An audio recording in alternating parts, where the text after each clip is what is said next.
नाग पंचमी की पौराणिक कथा। एक बहुत समय की बात है। प्राचीन काल में एक सेठ जी के 7 पुत्र थे। सातों के विवाह हो चुके थे। सबसे छोटे पुत्र की पत्नी श्रेष्ठ चरित्र की, विदुषी और सुशील थी, परंतु उसके यहाँ पर भाई नहीं था। एक दिन बड़ी बहू ने घर लीपने को पीली मिट्टी लाने के लिए सभी बहुओं से साथ चलने के लिए कहा, तो सभी अपने हाथों में डलिया खुरपी लेकर मिट्टी खोदने के लिए चल पड़ी। वहाँ पर एक सर्प निकला, जिससे बड़ी बहू खुरपी से उसे मारने लगी। यह देखकर छोटी बहू ने कहा, उसे रोकती हो क्या? इसे मत मारो, ये बेचारा निरपराध है। यह सुनकर बड़ी बहू ने उसे नहीं मारा। तब वह सर्प एक ओर जा बैठा। तब बहू ने उसने कहा, हम अभी लौट कर आती हैं, तुम यहाँ से कहीं मत जाना। ये कहकर सबके साथ मिट्टी लेकर अपने घर चली आई और वहाँ काम काज में फंसकर सर्प से जो वादा किया था उसे भूल गई।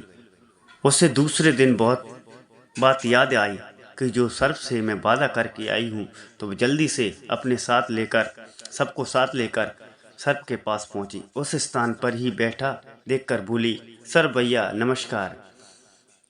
सर्प ने कहा, तू भैया कह चुकी है, इसलिए तुझे मैं आज छोड़ देता हूँ, नहीं तो तुझे झूठी बात कहने के कारण मैं तुझे अभी डस लेता। तो वह बोली, भैया मुझसे बहुत बड़ी भूल हो गई, मुझे आप क्षमा मांगती हूँ, मुझे आप क्षमा करें। सर्प बोला, अच्छा तू आज से मेरी बहन हुई और मैं तेरा भाई हुआ, जो तुझे मांगना है मांग ले। वह बोली, भैया मेरा कोई नहीं भाई नहीं है, अच्छा हुआ जो आज तू मेरा भाई बन गया। कुछ दिन व्यतीत होने पर वह सर्प मनुष्य का रूप धारण कर उसके घर गया और बोला कि मेरी बहन को भेज दो, मैं मेरी बहन को लेने आया हूँ। और उन्होंने बोला कि इसके यहाँ तो कोई भाई नहीं था। वह बोला, मैं दूर का रिश्तेदार और चचेरा भाई हूँ, मैं बचपन में ही बाहर चला गया। और उसके विश्वास दिलाने पर घर के लोगों ने उसके साथ छोटी बहू को भेज दिया। उसने मार्ग में बताया कि मैं वही सर्प हूँ, इसलिए तू डरना नहीं मेरी बहन, जहाँ चलने की कठिनाई होगी तो मेरी पूंछ पकड़ लेना। उसके अनुसार कहे हुआ इस प्रकार ही किया। घर पहुँच गई। वह धन स्पर्श को देखकर वह बहुत चकित हो गई। एक दिन सर्प की माता ने उससे कहा कि मैं काम के लिए बाहर जा रही हूँ, तू अपने भाई को दूध ठंडा करके पिला देना। उसने यह बात ध्यान न रही कि उसने गर्म दूध अपने भाई को पिला दिया, जिससे उसका मुंह बुरी तरह से जल गया। यह देखकर सर्प की माँ बहुत क्रोधित हो गई, परंतु सर्प के समझाने पर वह शांत हो गई। माँ शांत हो जाइए आप। तब सर्प ने कहा, बहन को अब उसके घर भेज देना चाहिए। तब सर्प ने उसके पिता से बहुत सा धन, सोना चांदी, जवाहरात, हीरे मोती, वस्त्र आभूषण देकर उसके साथ विदा करके उसके घर भेज दिया। इतना धन, ढेर सारा धन देखकर बड़ी बहू ने ईर्ष्या से कहा, भाई तो बड़ा धनवान है, तू तो और इससे भी ज्यादा धन लाना चाहिए था। सर्प ने यह वचन सुना तो वस्तुएं सोने की लाकर दे दी। यह देखकर बड़ी बहू ने क्या, झाड़ने की झाड़ू भी सोने की होनी चाहिए। तब सर्प ने झाड़ू भी सोने की लाकर दे दी।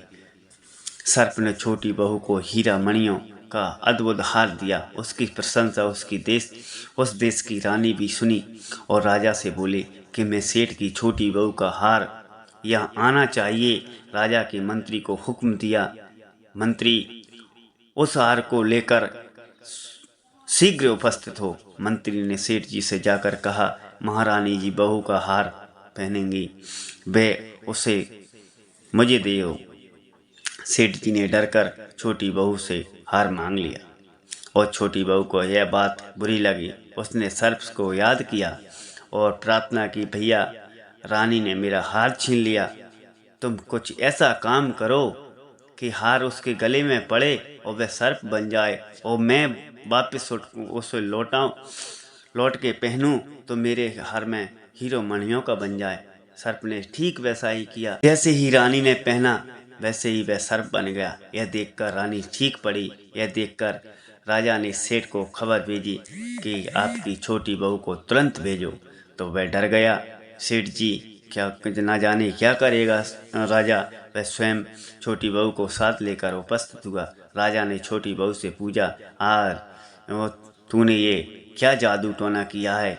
मैं तुझे दंड दूंगा। छोटी बहू बोली, राजन दृष्टा क्षमा कीजिए, ये हार वैसा ही है। मेरे गले में हीरों और मणियों का रहता है और दूसरे के गले में जाता है तो सर्प बन जाता है। यह सुनकर राजा ने सर्प बना हार उसे देकर कहा, अभी आप पहनकर दिखाइए, देखे कैसे बनता है।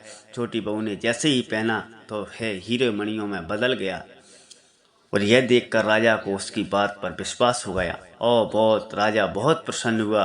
बहुत सी मुद्राएं और पुरस्कार भी दिया। छोटी बहू वे अपने हार और इन सहित अपने घर लौट आई और उसके धन देकर बड़ी बहू ने ईर्ष्या के कारण पति को सिखाया कि छोटी बहू के पास कहीं से धन आया है। यह सुनकर उसके पति ने अपनी बहू को बुलाकर कहा, ठीक ठीक बताओ, यह धन तुझे कौन देता है? वह सर्प को याद करने लगी। तभी उसी समय सर्प ने प्रकट हुआ और यदि मेरी बहन के आचरण में कोई संदेह प्रकट करेगा तो मैं उसे खा लूँगा। यह सुनकर छोटी बहू का पति बहुत प्रसन्न हुआ। उसने सर्प देवता का बहुत आदर सत्कार किया। उसी दिन से नाग पंचमी का त्यौहार मनाया जाता है और जो स्त्रियां सर्प को अपना भाई मान करके पूजा करती हैं तो उन्हीं की सभी मनोकामनाएं पूर्ण होती हैं। जय